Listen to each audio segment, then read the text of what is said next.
सहनाववतु सहनौ भुनक्तु सह वीर्यं करवावहै तेजस्विनावधीतमस्तु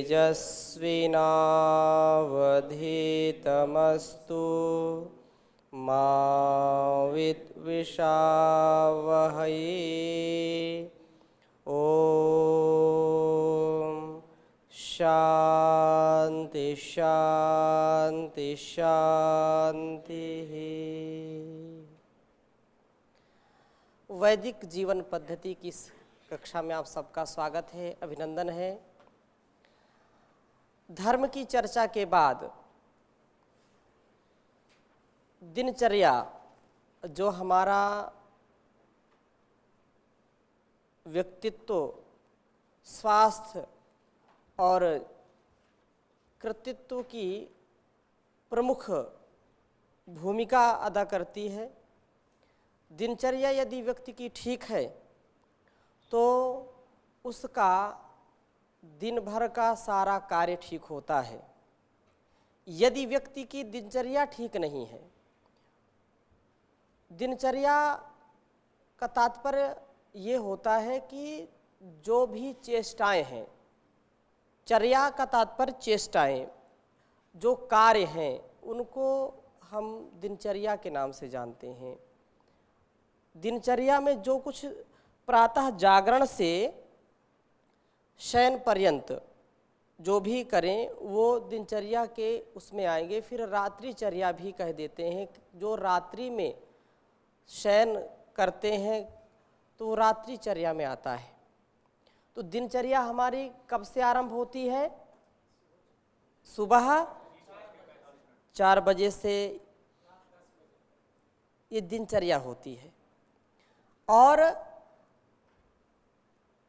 जो व्यक्ति दिनचर्या अपनी ठीक करता है उसका तन मन बिल्कुल स्वस्थ रहते हैं। वो शारीरिक और मानसिक आरोग्यता की प्राप्ति होती है।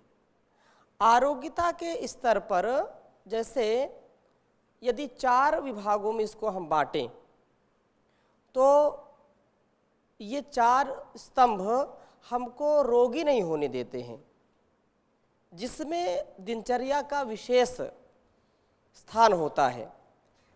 वो 4 चीज़ें हम कैसे समझ सकते हैं? पहला,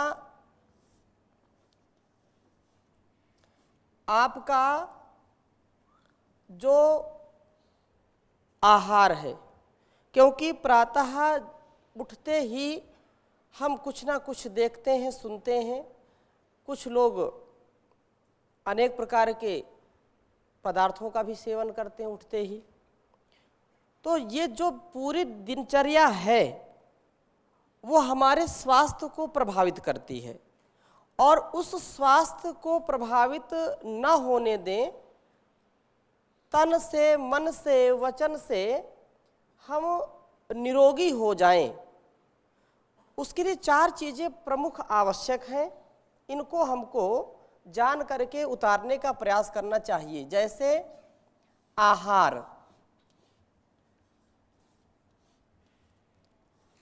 आहार हो गया पहला। दूसरा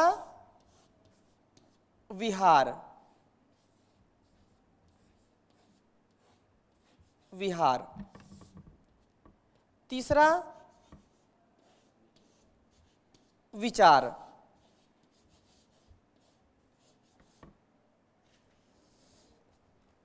और चौथा व्यवहार। ये चारों चीजें एक दूसरे के पूरक हैं। आहार यदि हमारा ठीक है तो हमारा विहार भी ठीक होगा। आहार ठीक है तो विहार ठीक होगा, विहार ठीक है तो विचार भी ठीक होंगे, विचार ठीक है तो व्यवहार भी ठीक होंगे। कुछ एक दूसरे का इनमें से कोई विरोध नहीं है। विचार ठीक है, व्यवहार ठीक है, तो निसंदेह विचार ठीक होंगे तो अच्छा ही आहार लेंगे। अच्छा आहार है तो अच्छे विहार आएंगे। जैसे खाएंगे अन्न वैसे हो जाएंगे मन। व्यक्ति जैसा अन्न खाता है वैसा उसका मन हो जाता है, ऐसी कहावतें आप लोगों ने सुनी है, हमने भी सुनी है। तो आहार, विहार, विचार, व्यवहार ये एक दूसरे से अलग नहीं है। इनका सामंजस्य ही हमको अच्छा बनाता है, हमारे व्यक्तित्व को, हमारे कृतित्व को अच्छा बनाएगा, जिससे हमारे जीवन में सुख और शांति आएगी। यदि इनमें चारों में से किसी की भी कमी है, किसी की भी न्यूनता है, तो व्यक्ति स्वस्थ नहीं रह सकता, कभी भी शांति को प्राप्त नहीं हो सकता है। इसलिए आहार हमारा ठीक हो। आहार ठीक होने से हम विहार की चर्चा यहाँ पर करेंगे, क्योंकि हमने पहले ही कहा, बाकी एक एक बिंदु को हम अलग से पढ़ेंगे, समझेंगे। हमारा अभी जो मुख्य विषय है वो क्या है? विहार। विहार का तात्पर्य क्या कहा?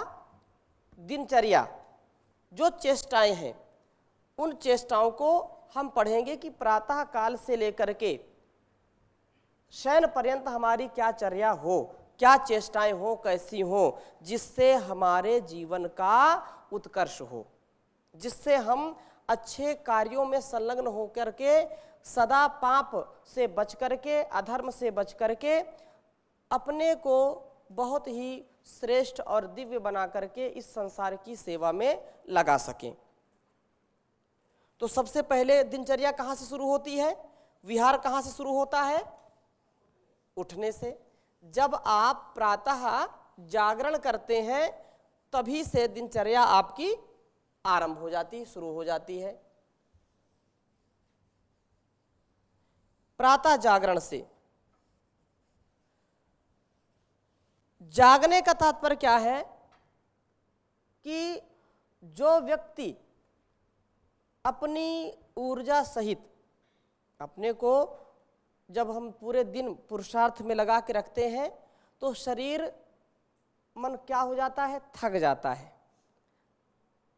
तो उस शारीरिक थकावट को दूर करने के लिए शयन बहुत आवश्यक होता है। बिना शयन के व्यक्ति कभी भी सुखी नहीं होगा, कभी भी निरोगी नहीं हो सकता है। इसलिए शयन बहुत आवश्यक है। और शयन के बाद फिर जागरण किया जाता है, जागरण होता है, जागते हैं हम। आहार एक दो दिन ना दिया जाए तो व्यक्ति की कोई समस्या नहीं होगी, आहार से उसको निराहार रखा जाए। लेकिन यदि उसको सोने ना दिया जाए, उसकी निद्रा छीन ली जाए, तो वह व्यक्ति मानसिक रूप से, शारीरिक रूप से क्षीण हो जाता है, उसका मस्तिष्क काम नहीं करेगा फिर। इसलिए कहा कि अर्ध रोग हरि निद्रा, सर्व रोग हरि क्षुधा, ये कहावतें चलती हैं। अर्ध रोग हरि निद्रा, निद्रा यदि आती है ठीक ठीक तो आधे रोग ऐसे ही क्षीण हो जाते हैं। निद्रा का जब विषय आएगा इस पर और चर्चा करेंगे। तो कहने का आशय ये है कि जब हम नींद से उठते हैं तो वैसे ही हम तरोताजा हो जाते हैं, शरीर से, मन से पूर्ण प्रफुल्लित हो जाते हैं। हम दूसरे दिन पूर्ण रूप से पुरुषार्थ करने के लिए, परिश्रम करने के लिए तैयार हो जाते हैं, रेडी हो जाते हैं। लेकिन उठने का समय क्या है? ब्रह्म मुहूर्त में उठते हैं। आप सभी गुरुकुल की दिनचर्या का पालन करते हैं। ये वैदिक गुरुकुलम ऋषि संस्कृति का प्रतिनिधि संस्थान है, तो आप तो ऐसी दिनचर्या करते हैं। लेकिन जो आज की दिनचर्या लोगों की है, लोक की जो दिनचर्या है, वो बोलते हैं जब जागो तभी सवेरा, वो जब जगे तभी ब्रह्म मुहूर्त है। ऐसी लोगों ने धारणाएं बना रखी हैं। बच्चों का भी, जो छात्र होते हैं, उनका भी देखें कि वो रात्रि सोने के लिए होती है, वो रात्रि भर पढ़ते हैं। 4 बजे वो सोना शुरू करते हैं, फिर 4 बजे सोएंगे, जब जगने का समय है तब सोएंगे, तो जगेंगे कब? फिर वो दोपहर तक सोते रहते हैं। कोई 10 बजे उठेगा, कोई 11 बजे उठेगा। ये आजकल की दिनचर्या हो गई है। कुछ बच्चे यहाँ पढ़ते हैं, उनको भी मैंने देखा कि वो तो रात्रि में इधर उधर करते हैं, पढ़ते हैं, या रात्रि भर सोते नहीं हैं। मैंने उनसे पूछा कि इस समय आप सोने का समय है तो सोते क्यों नहीं?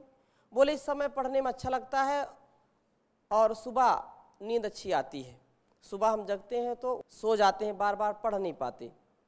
तो ये जो उल्टी चाल लोगों की है, ये उल्टी जो गंगा बहा रहे हैं, ये स्वास्थ्य के लिए भी ठीक नहीं है, और जो ऋषियों ने बताया है, जो संकेत किया है, उसके विपरीत है। हम इससे अधिक जीवन में सुख नहीं पा सकते और अल्पायु में ही हम अनेक रोगों से ग्रस्त हो जाते हैं। यदि दीर्घजीवी होना है, सभी रोगों से मुक्त होना है, भोग नहीं योग युक्त जीवन जीना है, तो प्रातः काल का जागरण परम आवश्यक है। लेकिन कुछ लोग रात्रि में भी सोते हैं, दिन में भी सोते हैं, जहां बैठते हैं वहीं सो जाते हैं। तो यह बिल्कुल ठीक नहीं है। अभी इस प्रसंग में आगे आएगा कि कितना सोना चाहिए और कितना व्यक्ति को संयमित आहार, व्यवहार, विचार के ऊपर नियंत्रण करना चाहिए। तो ब्रह्म मुहूर्त जागरण का तात्पर्य क्या है कि हम अपने आप को जो विश्राम की स्थिति में थे उससे हमने अपने आप को जागृत कर लिया, और जागने के बाद अपने नियत कर्म में पुनः संलग्न हो गए, जो हमारा दैनिक कर्म है। उस कर्म में हम अपने आप को सावधानी पूर्वक लगा बैठे। उस समय जगने का तात्पर्य क्या होता है? उस समय जो ब्रह्म मुहूर्त होता है, ब्राह्म मुहूर्त में उठ करके व्यक्ति जब अपने परिवेश, अपने आसपास के वातावरण को शांत देखता है तो उसका मन भी शांत होता है, चंचलता से रहित होता है, स्थिर होता है। क्योंकि उस समय बिल्कुल ये प्रकृति भी बिल्कुल शांत होती है। किसानों को भी गांव में देखें, जल्दी सोते हैं और जल्दी उठते हैं, जल्दी जागते हैं। इसी से वो निरोगी रहते हैं और रोग नहीं होते अधिक।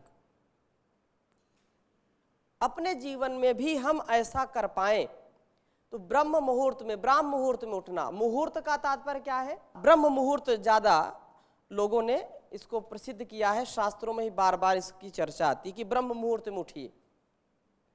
तो ब्रह्म मुहूर्त का तात्पर्य यह है कि जिस समय ब्रह्म का चिंतन किया जा सके। वैसे तो ब्रह्म का चिंतन तो आप 24 घंटे करें, लेकिन उस समय ध्यान लगता है। उस समय हम अपनी पूरी दिनचर्या या अपने आरोग्यता के लिए, अपने जीवन के लिए सोचते हैं, कुछ विचार करते हैं। तो इसको वेदोक्त जीवन पद्धति कहते हैं कि हम ऋषियों की बातों को समझें और उसका आचरण करें। इसी में महर्षि मनु लिखते हैं कि ब्रह्म मुहूर्त में जागरण करना चाहिए, और ये जान करके जो व्यक्ति नहीं जागे उससे अभागा कोई हो नहीं सकता। कहावत भी लोग कहते हैं, जो जागत है सो पावत है और जो सोवत है सो खोवत है। उठ जाग मुसाफिर भोर भई, अब रैन कहाँ जो सोवत है। जो सोवत है सो खोवत है, जो जागत है सो पावत है। तो जागने का जो समय है उस समय जागेंगे तो हमारे गुण धर्म स्वभाव अच्छे होंगे। इसको लिख लीजिए और स्मरण भी करना है आपको। ब्राह्मे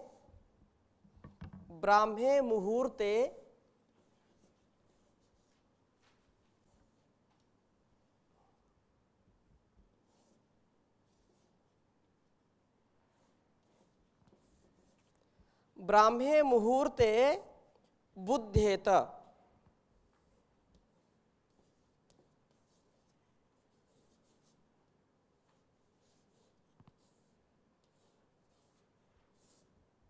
बुध्येत धर्मार्थौ चानुचिन्तयेत्।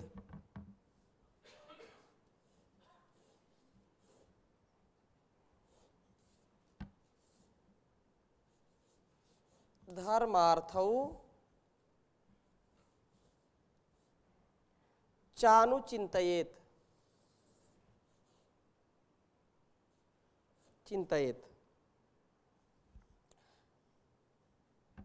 आगे कह रहे हैं काय क्लेशाश्च तन्मूलान्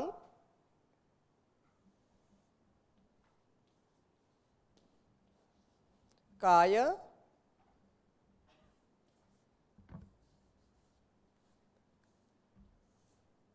क्लेशाश्च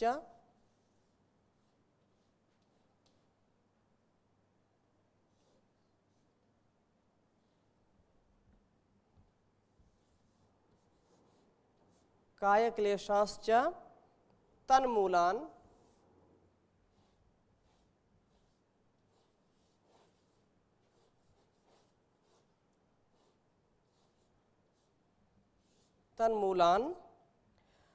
वेद तत्वार्थमेव च।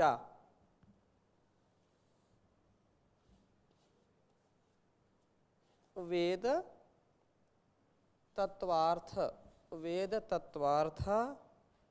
च।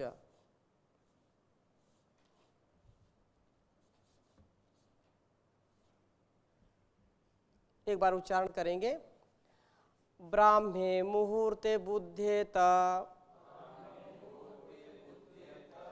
धर्मार्थौ चानुचिन्तयेत् काय क्लेशाश्च तन्मूलान् वेद तत्वार्थमेव च।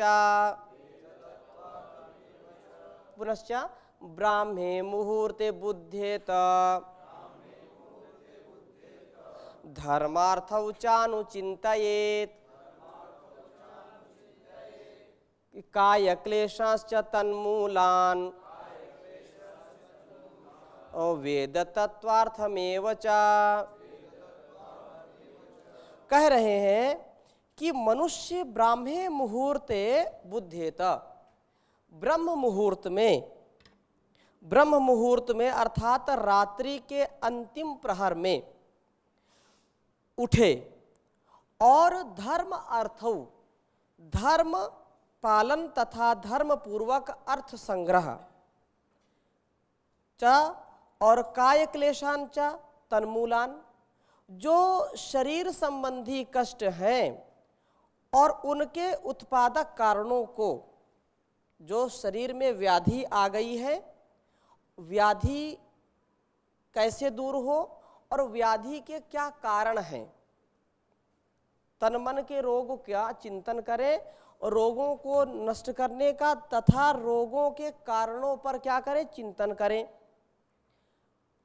तथा वेद तत्वार्थम एव, वेदोक्त उपदेशों पर अनुचिंतयेत, चिंतन और उसका आचरण करे। प्रातः जागरण के समय जैसे हमने कहा कि बहुत ही शांत वातावरण होता है, उस समय व्यक्ति कुछ चिंतन कर सकता है, धर्म अर्थ काम मोक्ष का चिंतन कर सकता है। नहीं तो जैसे ही सूर्योदय होता है अनेक प्रकार के कार्यों में व्यक्ति संलग्न हो जाता है। हाँ, एक बात इसमें विशेष ध्यान देने की योग्य बात है कि आपके मन में ये प्रश्न आ रहा होगा कि यदि 4 बजे सब उठने लगे तो इतनी फैक्ट्रियां कैसे चलेंगी, 24 घंटे फैक्ट्री चलती है, लोग सेवा करते हैं, ये तो फिर काम नहीं चल पाएगा, जो उत्पादन है वो तो घट जाएगा। हाँ ये तो होगा ही होगा, लेकिन जो जीवन पद्धति है, जो जीने का ढंग है, जीने की कला है, उस पर हम चर्चा कर रहे हैं। कोई व्यक्ति यदि ऐसा सोचता है कि मेरी रोजी रोटी तो रात्रि के ही कार्य से चलती है और मैं यदि रात्रि में सोऊंगा, जिस समय मुझको सोना है उस समय मैं जगूंगा, तो जब जागना होगा तब तो स्वाभाविक सी बात है सोऊंगा, तो कैसे उठ सकता हूं? तो उस पर विचार कर सकते हैं, विचारणीय है कि फिर उसमें जो बातें हैं जीवनी शक्ति को जो प्रदान करने वाली हैं वो चीज़ें फिर मिल नहीं सकती। दोनों हाथ में लड्डू नहीं प्राप्त हो सकता। तो ये कह रहे हैं कि जो व्यक्ति धर्म अर्थ काम मोक्ष के प्रति जागरूक है उसको चिंतन करने का समय क्या है? ब्रह्म मुहूर्त। ब्रह्म मुहूर्त में ऋषि कह रहे हैं कि रात्रि के चौथे प्रहर अथवा 4 घड़ी रात से उठे। चौथे प्रहर का मतलब प्रहर लगभग 3 घंटे का होता है, 3 घंटे का होता है, और आवश्यक कार्य करके धर्म और अर्थ, शरीर के रोगों और उसके कारणों को और परमात्मा का ध्यान करे, कभी अधर्म का आचरण ना करे। तो इस श्लोक में जो ब्रह्म मुहूर्त में उठने का निर्देश दिया है, ब्रह्म मुहूर्त की अवधि प्रातः 3 बजे से लेकर के 6 बजे तक होती है। ब्रह्म मुहूर्त की जो अवधि है वो क्या है? 3 से 6, 3 घंटे की लगभग अवधि होती है। और इस निर्देश को जो है यदि इससे लाभ लेना चाहते हैं, जीवन को समझना चाहते हैं, जीवन को सद्गति की ओर ले जाना चाहते हैं, तो इस दिनचर्या का पालन, इस निर्देश का पालन अवश्य ही करना चाहिए। प्रातःकालीन की जो संध्या है वो सूर्योदय तक संपन्न हो जानी चाहिए। जागने के साथ सोने का निर्देश भी जुड़ा होता है। कोई व्यक्ति यदि 11 बजे सोता है और वो 4 बजे उठता है तो फिर वो भी उसके लिए हितकारी नहीं है। जहाँ जागने का समय निश्चित किया जा रहा है वहाँ ऋषि कह रहे हैं कि सोने का भी समय निश्चित होना चाहिए। एक व्यक्ति जो स्वास्थ्य के लिए विशेष आग्रह रखता है तन से मन से, तो उसको सोने का भी समय पर्याप्त मिलना चाहिए। जागने पर वो रुचि विशेष है उसकी, जागना चाहता है तो सोने पर भी उसका पूरा नियंत्रण होना चाहिए। तो कह रहे हैं कि ये जागने के लिए आवश्यक है कि वह रात्रि में 9 से 10 के बीच में सो जाए। ये सोने का अच्छा समय है। 9 से 10 के बीच में सो जाए। देर से सोकर शीघ्र जागना और शीघ्र सोकर के देर से जागना, जल्दी सो गए लेकिन जागे वो जाकर के 8 बजे सुबह या 6 बजे, तो भी ठीक नहीं है। दोनों दिनचर्याएं गलत हैं। मतलब देर से सोना, देर से जागना, जल्दी सोना, देर से जागना, ये दोनों दिनचर्याएं गलत हैं। इसका प्रभाव हमारे शरीर पर पड़ता है। हाँ, आयुर्वेद के अनुसार 6 से 7 घंटे की निद्रा प्रत्येक व्यक्ति को लेनी चाहिए। आयुष्य के वार्धक्य के कारण फिर धीरे धीरे निद्रा क्या होती है? कम होती चली जाती है। जो बालक हैं, शिशु हैं, वो अधिक उनके लिए ये है। हाँ, तो उसका कोई कार्य नहीं है। जो बच्चा बिल्कुल अभी पालने में है तो सोएगा और क्या काम उसको। फिर और बड़ा होगा तो और उसकी नींद कम हो जाएगी, और बड़ा होगा तो और नींद कम हो जाएगी। लेकिन एक युवक, एक प्रौढ़ व्यक्ति को 6 से 7 घंटे का उस शयन काल उसका होना चाहिए। जो ऐसा सोते हैं उनका आयुष्य बढ़ता है। उठ करके ये दिनचर्या जब करेंगे तो अपने आप वो सारी चीज़ें आ जाएंगी। संध्योपासन आदि नित्यचर्या का पालन और उससे दीर्घायु की प्राप्ति होती है। आजकल की क्या स्थिति है, जैसे मैंने चर्चा की कि ये विदेशी जो शिक्षाएं हैं, विदेशी कल्चर, पश्चिमी पाश्चात्य जो संस्कृति है उसको अपना करके अपनी जो ऋषियों की संस्कृति है उसको हम भूलते जा रहे हैं, जिससे हमको अनेक प्रकार के दोष देखने को मिलते हैं। रात रात भर लोग फेसबुक चलाते हैं, फिल्में देखते हैं, जो न करने योग्य कर्म है उनको करते हैं, और फिर जब जागने का समय होता है तब उनको फिर नींद आती है। फिर कितना भी कोई जगाए वो जग नहीं सकते, माता पिता जगाते रहें जगते नहीं। एक बच्चा बोलता है सुबह 8 बज गए, सूर्योदय हो गया, माँ बोल रही जल्दी उठो सूर्योदय हो गया, तो वो नींद में बोल रहा है कि आज लगता है सूर्य जल्दी उदय हो गया है, वैसे नींद तो मैं उतनी ही लेता हूँ। किसी कवि ने लिखा कि आज की जो युवा पीढ़ी है वो लड़के ऐसे भड़के तहजीब के सिर पर चढ़ के, चाकू छुरियों से लड़ना सीखा गैर की शिक्षा पढ़ के। घर की शिक्षा भी ठीक नहीं है, घर की शिक्षा भी निकम्मी है, दोषी डैड व मम्मी है, पिता प्रसन्न है डैडी सुनकर माता बन गई मम्मी है, आधी रात तक सीडी देखे कैसे उठेंगे तड़के, ये लड़के ऐसे भड़के तहजीब के सिर पर चढ़ के। तो ये जो शिक्षा है वो कहीं ना कहीं हमारी संस्कृति को, हमारी जो विरासत है उसको वो प्रभावित कर रही है। जो बच्चा माता पिता के कहने का, उसके संकेत का आचरण नहीं करता है वो कभी भी अच्छा नहीं हो सकता। पहले क्या होता था, जल्दी उठते थे, प्रातः काल उठ के रघुनाथा, मात पिता गुरु नावहि माथा। माता पिता गुरु आचार्यों की जो है स्तुति करना, उनको अभिवादन करना, उनका आदर करना, ये उठ करके धरती माँ को प्रणाम करना, अपने से बड़ों का अभिवादन करना, ये दिनचर्या होती थी। लेकिन आज इसको कोई पूछता नहीं, ना इसको कोई जीने का प्रयास करता है। इसीलिए आज की जो युवा पीढ़ी है या प्रौढ़ भी हो गए हैं, उन्होंने सीखा नहीं उस चीज़ को। जब सीखा नहीं, दूसरों को कैसे सिखा सकते हैं। जो युवा हैं उनकी स्थिति ये है कि वो देर से जगेंगे, देर से जगेंगे तो क्या होगा, उनका पेट साफ नहीं होगा। जब पेट साफ नहीं होगा तो अनेक प्रकार के रोग उत्पन्न हो जाएंगे। जो समय से ब्रह्म मुहूर्त में उठता है, ब्रह्म का चिंतन करता है, अपनी दिनचर्या को सोच विचार करके चलता है, वह रोगी नहीं होता है। इसलिए जाग करके प्रातःकाल क्या करना क्या नहीं करना, इस क्रम में हम आगे इसकी चर्चा करेंगे। आज यहीं तक। ओम